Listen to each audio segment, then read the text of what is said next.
I think that the people of Israel are hugely damaged from events that took place on a different continent in a different age.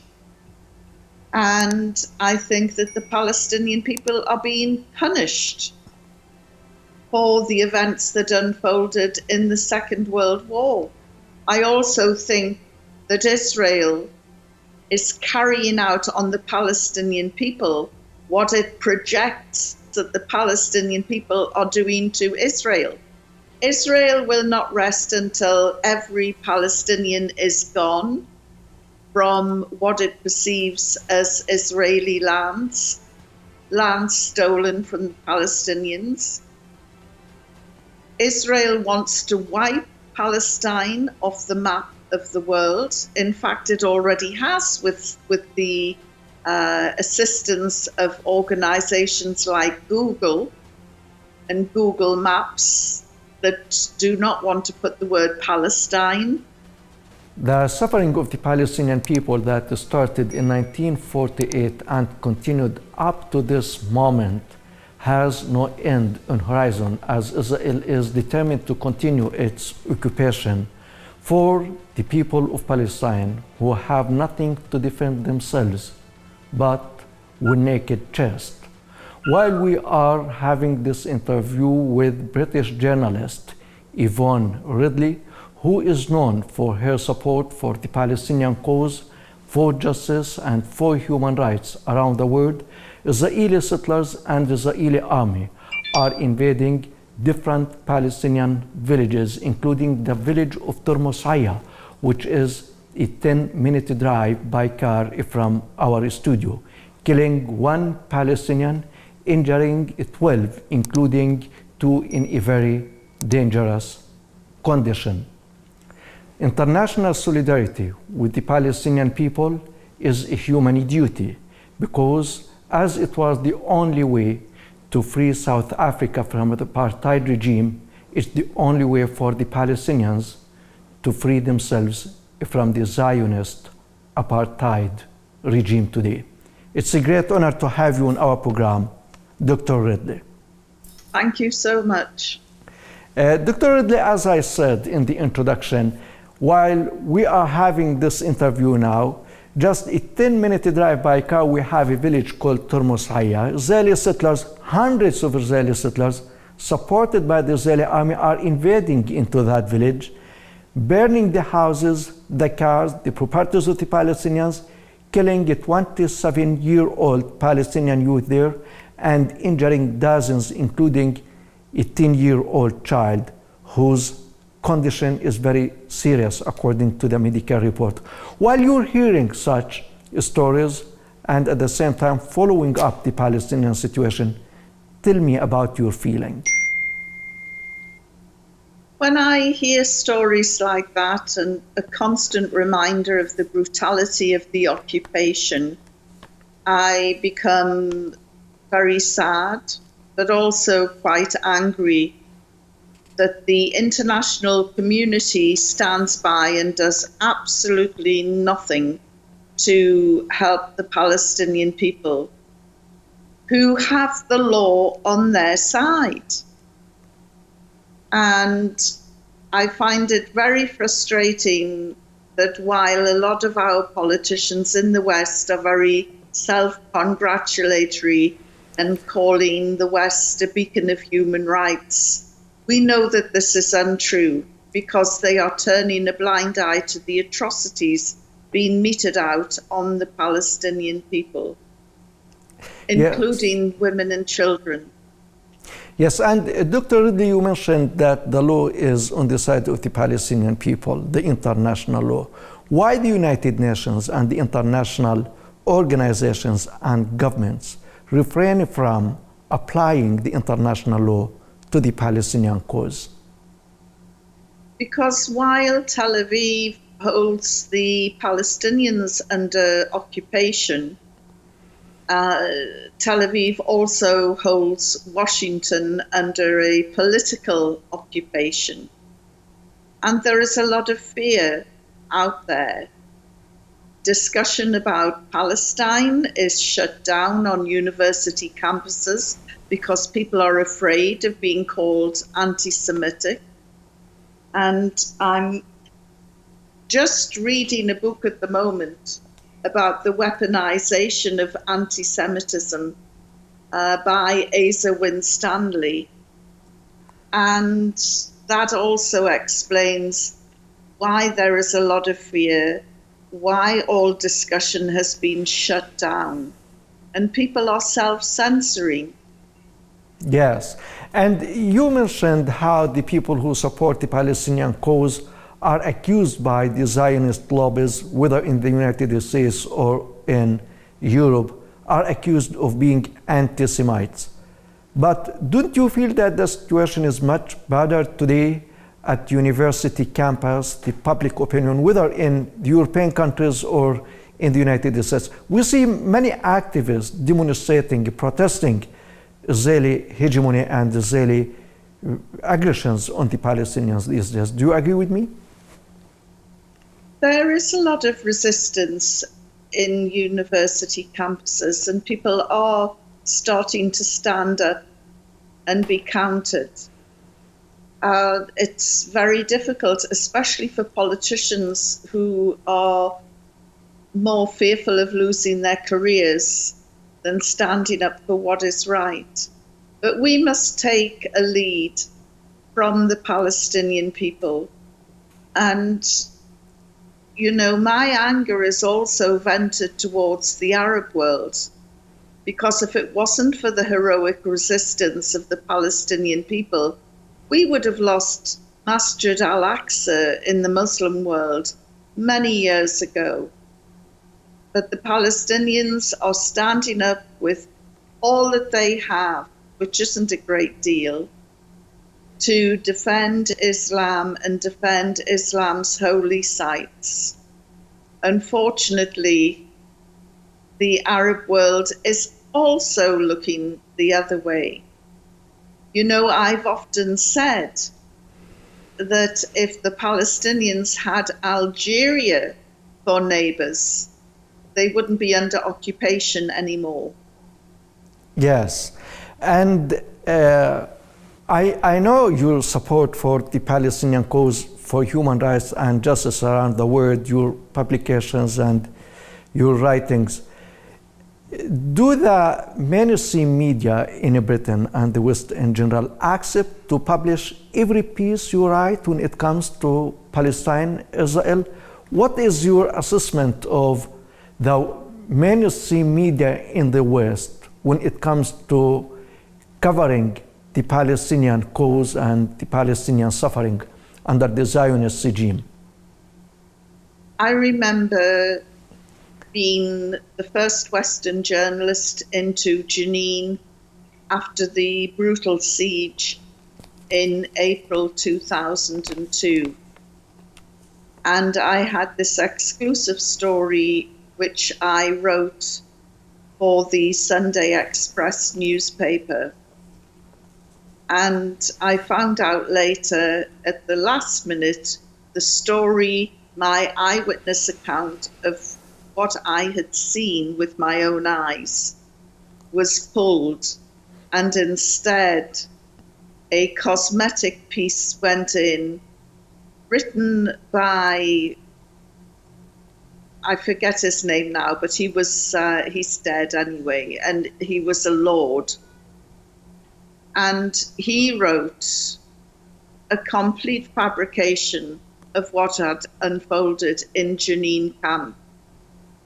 And this was followed up with a so-called eyewitness account by the late Colin Powell, US Secretary of State, a man who said he saw no massacre of My Lai village in Vietnam, repeated the same crime in 2002 when he said, I saw no evidence of a massacre in Jenin. As he was relaying his words at a press conference, I was in Jenin and I could smell the decomposing bodies that were buried under the rubble. in the Jenin camp. But of course, Colin Powell, the reason why he never saw any signs of a massacre in Jenin is that he never left the King David Hotel in Jerusalem from where he was holding a press conference. Yes, Dr. Ridley. You're talking about the Israeli massacre against the Palestinians in Jenin 2002, and this massacre is happening again. Just yesterday, they killed 7 Palestinians in Jenin refugee camp that you visited at that time. Today morning, a 15-year-old female student was also killed by the Israeli occupiers in Jenin. Israeli military officials are threatening of a large-scale military operation against Jenin refugee camp. Do you think that we are going through the scenarios that we have gone through in 1948, taking into account Israeli threats of whole aggression on Jenin, the massacres in Turmus Aya, Kufr Malik, and other villages around Ramallah and Nablus? Look, I have to be brutally honest. Unless the Arab world finds a spine, the condition of the Palestinians is not going to change. Unless the West removes the blindfold from its eyes, the condition of the Palestinians is not going to change. I talked before about the heroic resistance of the Palestinians. And if it wasn't for the heroic resistance of Palestinians and rivers of blood sacrificed by the Palestinians, we wouldn't be talking about Palestine today. Because this has been going on for 7 decades. And it will continue to go on as long as the Arab world remains spineless. And I'm not directing this at ordinary Arab people. Ordinary Arab people are with you.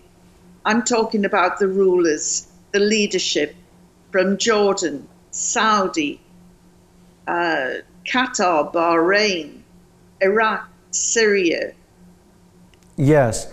And Dr. Ridley, we understand the importance of an Arab Islamic international position to support the Palestinians and to enable the Palestinians to avoid more massacres in light of the rightist extremist current Israeli government led by Netanyahu, Ben Gvir, and Smotrich, who are increasing now the excavations under the Al-Aqsa Mosque and implementing the policy of Judaizing Jerusalem, attacking every Palestinian everywhere in Palestine. Do you think, Dr. Ridley, that Israel is being turned into a theocratic state and turning the conflict into a religious one? What do you think? I think that the Israeli state is psychotic. I think that the people of Israel are hugely damaged from events that took place on a different continent in a different age.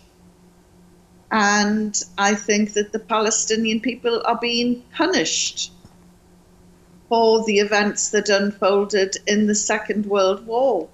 I also think that Israel is carrying out on the Palestinian people what it projects that the Palestinian people are doing to Israel.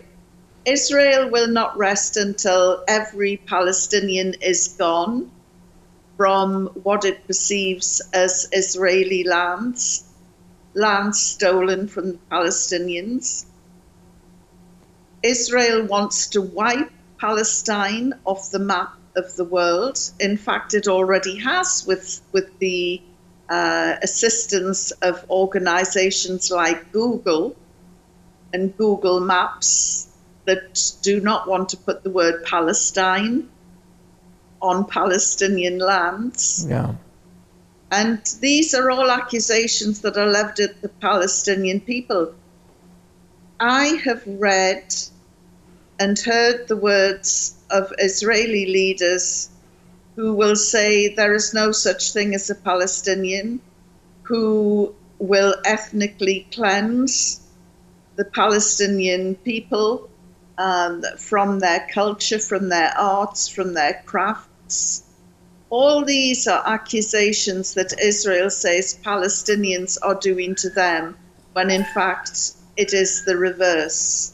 And it is this dangerous Zionist narrative that is being allowed to unfold in the West, and no one or very few people are allowed to challenge it. Now, Palestinians do have supporters. There are millions of people around the world who do support Palestinians, who are against the injustice of the brutal occupation. But they are individuals. What Palestine needs to do is to get the Arab rulers on board. And there is no reason why the Arab rulers can't. Geographically, if Algeria and Turkey were neighbors of Palestine, we wouldn't be having this conversation today. But what we need to see is equal courage coming not just from Algeria and Turkey, but courage coming from Saudi Arabia. The Crown Prince Mohammed bin Salman has shown that he is prepared to stand up to the US President of the United States. Last year, he humiliated him on the world stage. Yeah. When Joe Biden fist bumped Mohammed bin Salman, because Joe Biden, during his presidential campaign, said, I will make Saudi a pariah state. He refused to take any phone calls from the Crown Prince, who is the de facto ruler of Saudi. We saw all of this unfold. And then, of course, there was the global recession, oil prices were shooting up, and suddenly the Americans realized we need to talk to Saudi. And so the most powerful man in the world, the US president, flew to Jeddah, belly danced on the red carpet, fist bumped the Crown Prince, and said, I want to change the oil prices. He was told no. And he said, we have to talk about human rights. And Saudi said no. Now, if Saudi can stand up to the United States, it as sure as hell can stand up to Israel. Yeah, for sure. The Arab nation has a lot of resources, and they can say no when they want to say no to the Americans and to the acolytes of the Americans. And this leads me to my final question to you, Dr. Ridley. You talked about the millions around the world who support the Palestinian cause, and this reminds us of the support for South Africa that enabled the people of South Africa to defeat the apartheid regime. Do you think that these millions will enable the Palestinians in the end of the day to defeat the Israeli apartheid regime? What do you think? I know in my heart of hearts that the one thing that Palestinians are not short of, and they're short of everything because of the siege, because of sanctions, the one thing that the Palestinians are not short of is courage, and the fact that they are prepared to pay the blood price to protect Palestine. And it is, in the end, the Palestinians that will save Palestine.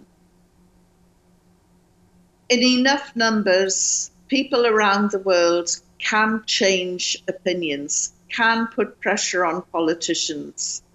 And we have seen the actions of one person can trigger a tsunami of protests. But unfortunately, the West isn't angry enough just yet about Palestine. And so please don't count on us. Many of us are there for you. But the only thing that you can rely on is yourselves, and by holding on tight to the rope of Allah, which is something that the Palestinians have always done. And whenever I talk to fellow Muslims around the world, I say, if it wasn't for the courage of the Palestinians, we would have lost Masjid al-Aqsa years ago. One of the most important things that has been exported from Palestine is the BDS movement, which is impacting. And this is a peaceful resistance movement which is promoting a boycott, which is so powerful. And this sort of boycott is what brought an end to the apartheid state of South Africa. Now, we know that there is an apartheid system running in Palestine, and people are waking up to that now. So we have to keep pushing. We'll continue to do as much as we can here in the West as ordinary people. But I would urge the Palestinians, keep on resisting, keep on fighting. It is your right under international law to defend yourselves against this brutal occupation. Keep on rising, keep on resisting. Yes, and what we have really on the ground today is supporting your message and everything that you said. It has been a great pleasure having you on our program, and thank you very much for accepting our invitation. Thank you. Thank you for inviting me. Thank you, Dr. Ridley. Thank you. And ladies and gentlemen, thank you very much for watching. And from you, Usama Nazal, have a nice time.